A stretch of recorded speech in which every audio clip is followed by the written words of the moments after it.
지금 안 하면 늙어서 피눈물 흘립니다. 인생 절대 후회 안 하는 7가지 행동. 아, 그때 알았더라면. 혹시 이런 생각 해본 적 있나요? 지나고 나서야 깨닫게 되는 것들 말이에요. 그런데 더 무서운 건 지금 우리가 놓치고 있는 것들이 20년, 30년 후에도 똑같은 후회를 만들어낼 수도 있다는 거예요. 얼마 전 카페에서 우연히 들은 대화가 계속 머릿속을 맴돕니다. 한 할아버지가 손자에게 이렇게 말씀하시더라고요. 할아버지가 너 나이였을 때 진짜 중요한 걸 놓쳤단다. 그땐 몰랐는데 그 순간 저도 모르게 생각했어요. 나는 지금 뭘 놓치고 있을까? 사실 우리 모두 알고 있어요. 뭔가 해야 한다는 걸. 하지만 나중에 내일부터 여유가 생기면이라는 말로 자꾸 미루게 되죠. 그런데 정작 그 나중에가 왔을 때는 이미 너무 늦은 경우가 많아요. 오늘은 그런 후회를 미리 막을 수 있는 7가지 이야기를 해보려고 해요. 복잡하거나 거창한 게 아니에요.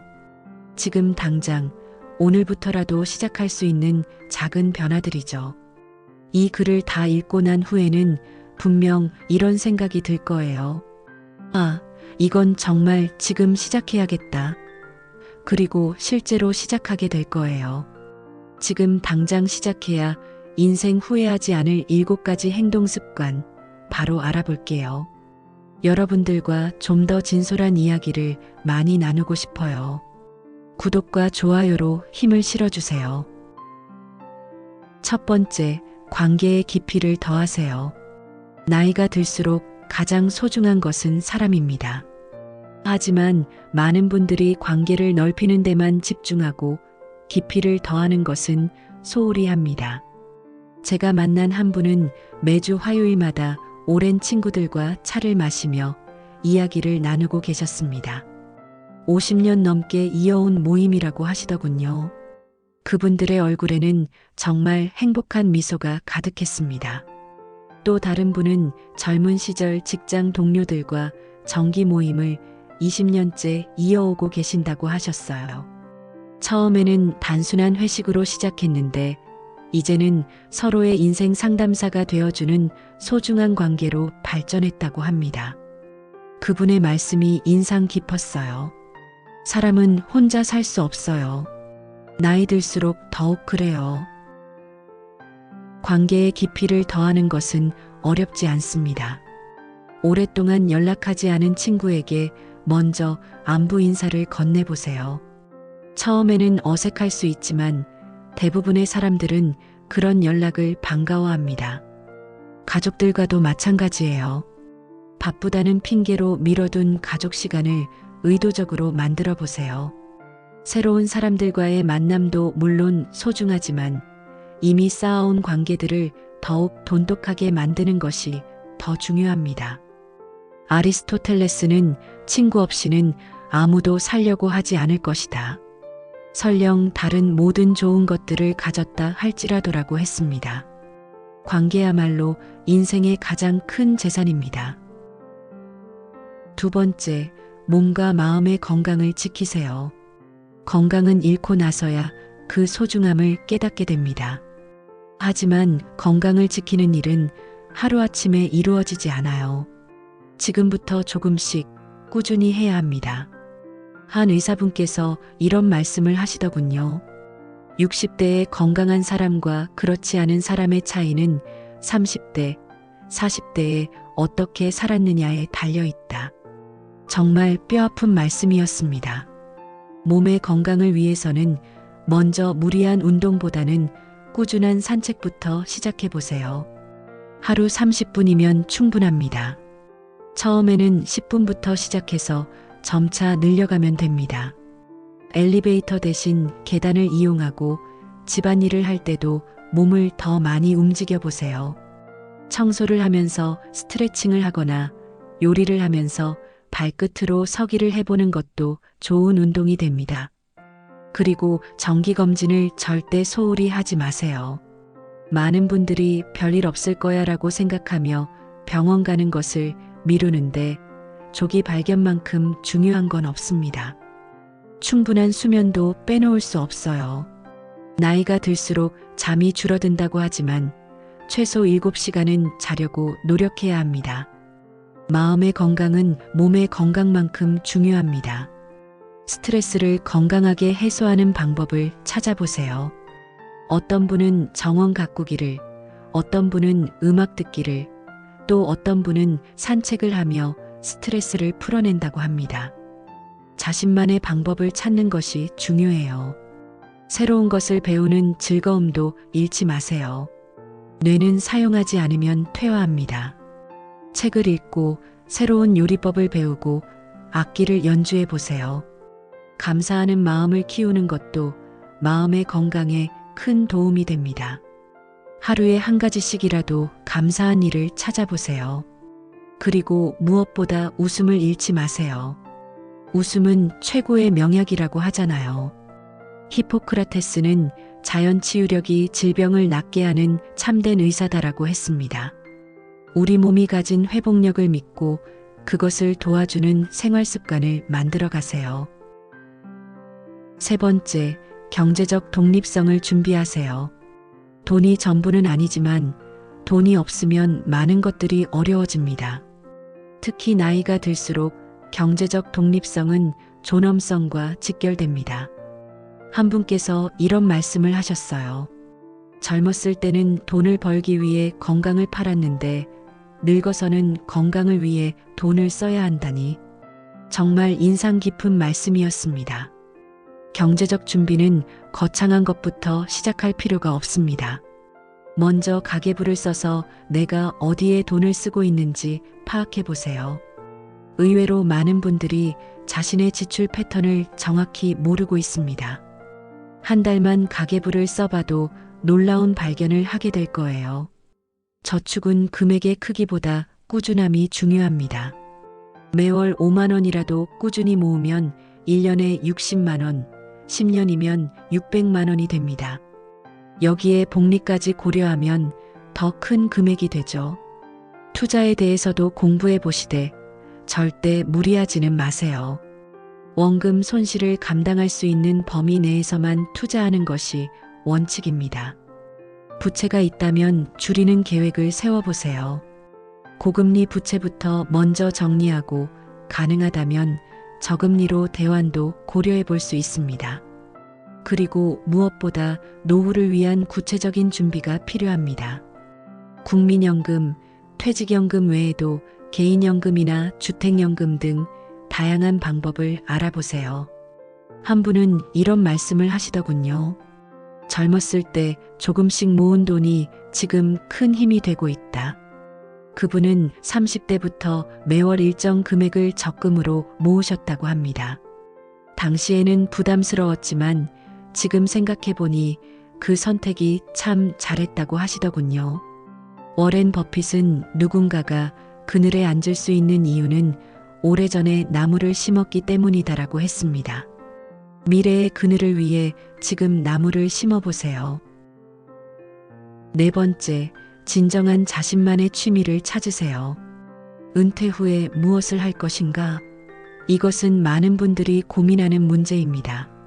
하지만 은퇴하고 나서 취미를 찾으려고 하면 늦어요. 지금부터 조금씩 시작해야 합니다. 제가 만난 한 분은 50대부터 서예를 시작하셨는데 지금 80세가 되어서도 매일 붓을 잡으신다고 합니다. 그분의 글씨는 정말 아름답고 무엇보다 그분의 표정이 너무 행복해 보였어요. 처음에는 글씨가 엉망이었는데 지금은 동네 분들이 현판 글씨를 부탁하러 오신다며 웃으시더군요. 또 다른 분은 60세에 사진을 시작하셨습니다. 처음에는 스마트폰으로 찍던 사진이 이제는 전문 카메라로 작품 활동까지 하고 계시죠. 그분의 사진 실력은 정말 프로 못지않습니다. 나이 들어 새로운 세상을 발견한 기분이라고 말씀하시더군요. 취미를 찾는 것은 생각보다 어렵지 않습니다. 먼저 어릴 때 좋아했던 것들을 다시 떠올려 보세요. 그림 그리기, 음악 듣기, 만들기 등 어린 시절 즐거워했던 활동들 말이에요. 새로운 것에 대한 호기심도 잃지 마세요. 요즘은 유튜브나 온라인 강의로 집에서도 쉽게 배울 수 있으니까요. 혼자 하는 취미도 좋지만 다른 사람들과 함께 할 수 있는 활동을 찾아보는 것도 좋습니다. 등산 동호회, 독서 모임, 원예 클럽 등 비슷한 관심사를 가진 사람들과 함께하면 더욱 즐거워요. 완벽하지 않아도 괜찮다는 마음으로 시작하세요. 배우는 과정 자체를 즐기는 것이 중요합니다. 한 분은 70세에 요가를 시작하셨는데 처음에는 몸이 너무 경직되어 있어서 힘들었다고 하세요. 하지만 포기하지 않고 꾸준히 하다 보니 지금은 몸도 훨씬 유연해지고 마음도 평온해졌다고 합니다. 나이는 숫자일 뿐이라는 걸 깨달았다고 하시더군요. 공자는 배우고 때때로 익히면 기쁘지 아니한가라고 했습니다. 배움의 즐거움, 성장의 기쁨을 느낄 수 있는 취미를 찾아보세요. 5번째, 디지털 세상에 적응하세요. 요즘 세상은 정말 빠르게 변하고 있습니다. 특히 디지털 기술의 발전은 우리 생활을 완전히 바꿔놓았어요. 이런 변화를 따라가지 못하면 점점 소외감을 느끼게 됩니다. 한 60대 분께서 이런 말씀을 하셨어요. 처음에는 스마트폰이 너무 어려웠는데 지금은 손자와 영상통화를 하고 은행 업무도 다 폰으로 해요. 정말 편해졌어요. 그분은 처음에 스마트폰을 사용하는 것이 두려웠다고 하세요. 하지만 차근차근 배우다 보니 이제는 없으면 안 될 도구가 되었다고 합니다. 디지털 적응은 생각보다 어렵지 않습니다. 스마트폰의 기본 기능부터 천천히 익혀보세요. 전화 걸기, 문자 보내기부터 시작해서 카메라 사용법, 인터넷 검색하는 방법을 차례대로 배워보는 거예요.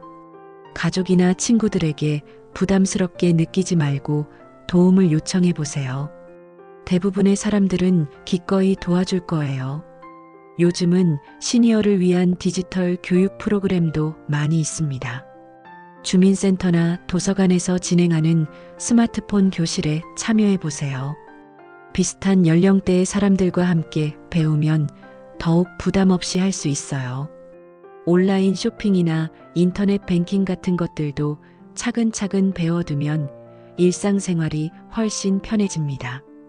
무엇보다 실수를 두려워하지 마세요. 누구나 처음에는 서툽니다. 한 분은 이런 말씀을 하시더군요. 스마트폰을 배우면서 손자와 더 가까워졌어요. 손자가 할머니 선생님이 되어서 이것저것 가르쳐 주는데 그 시간이 참 소중해요.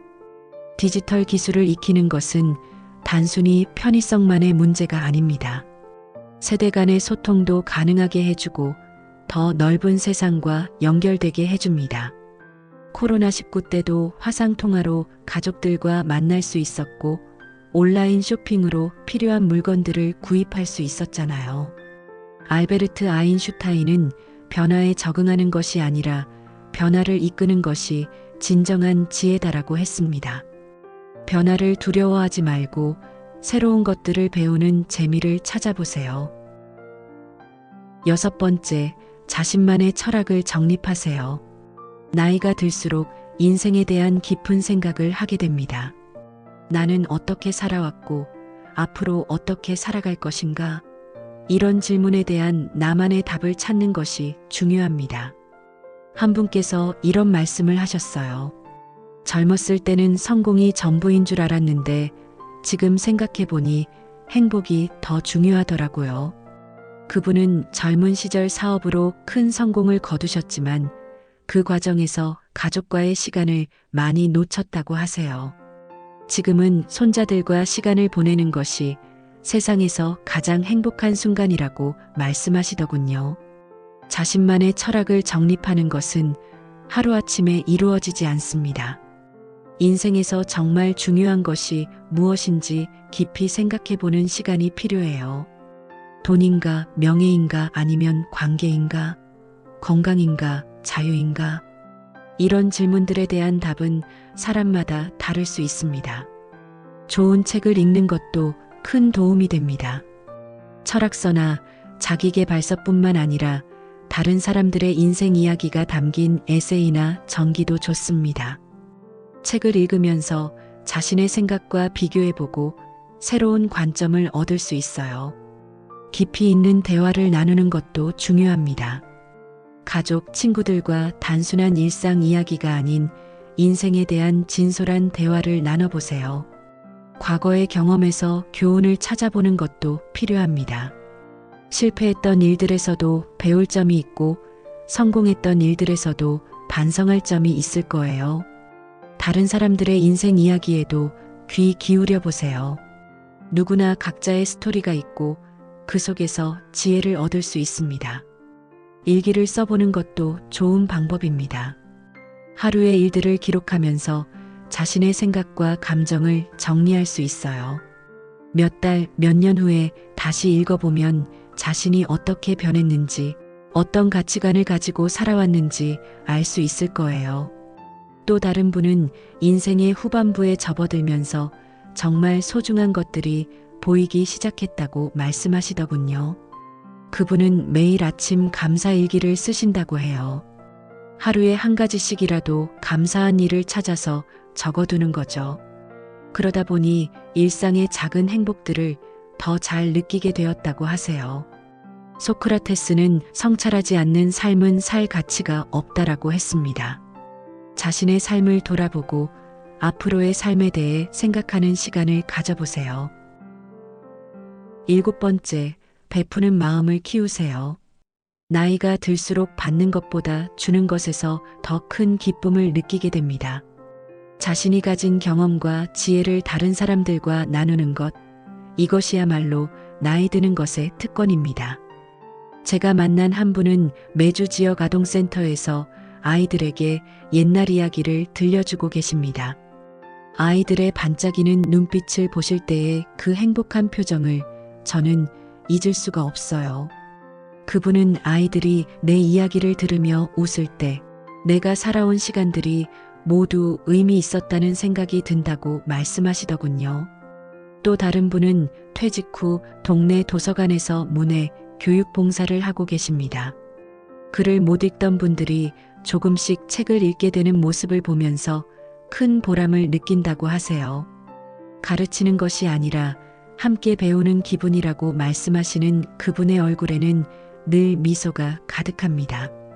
베푸는 마음을 실천하는 것은 거창한 일이 아닙니다. 자원봉사 활동에 참여하는 것도 좋지만 일상에서 작은 친절을 베푸는 것부터 시작할 수 있어요. 엘리베이터에서 다른 층 버튼을 눌러주기, 무거운 짐을 든 사람, 도와주기, 길을 몰라 헤매는 사람에게 방향 알려주기 같은 작은 일들 말이에요. 후배들이나 젊은 사람들에게 조언을 아끼지 마세요. 여러분이 살아오면서 겪은 시행착오들, 그 속에서 얻은 지혜들은 정말 소중한 자산입니다. 어려운 이웃을 돕는 것도 중요해요. 꼭 돈으로 도와야 하는 건 아닙니다. 말벗이 되어주는 것만으로도 큰 도움이 될 수 있어요. 자신이 가진 기술이나 지식을 나누는 것도 좋은 방법입니다. 요리를 잘하시는 분은 요리법을, 바느질을 잘하시는 분은 손바느질을, 정원, 가꾸기를 좋아하시는 분은 식물 키우는 법을 알려주실 수 있잖아요. 한 분은 나의 작은 경험이 다른 사람에게 도움이 된다는 것만으로도 행복하다고 말씀하시더군요. 마더 테레사는 우리가 할 수 있는 일은 바다에 비하면 한 방울에 불과하다. 그러나 그 한 방울 때문에 바다는 더 풍요로워진다라고 했습니다. 작은 나눔이라도 세상을 더 아름답게 만들 수 있습니다. 지금 시작하는 것이 가장 빠른 길입니다. 여러분, 지금까지 7가지 이야기를 나누었습니다. 혹시 이제 와서 뭘 해도 늦었다라고 생각하시나요? 절대 그렇지 않습니다. 중국 속담에 나무를 심기에 가장 좋은 시기는 20년 전이었다. 그 다음으로 좋은 시기는 바로 지금이다라는 말이 있습니다. 나이는 숫자에 불과합니다. 중요한 것은 마음가짐입니다. 60세에 새로운 언어를 배우기 시작한 분도 있고 70세에 마라톤을 시작한 분도 있습니다. 80세에 그림을 배우기 시작해서 개인전을 연 분도 계십니다. 크고 거창한 것이 아니어도 상관없습니다.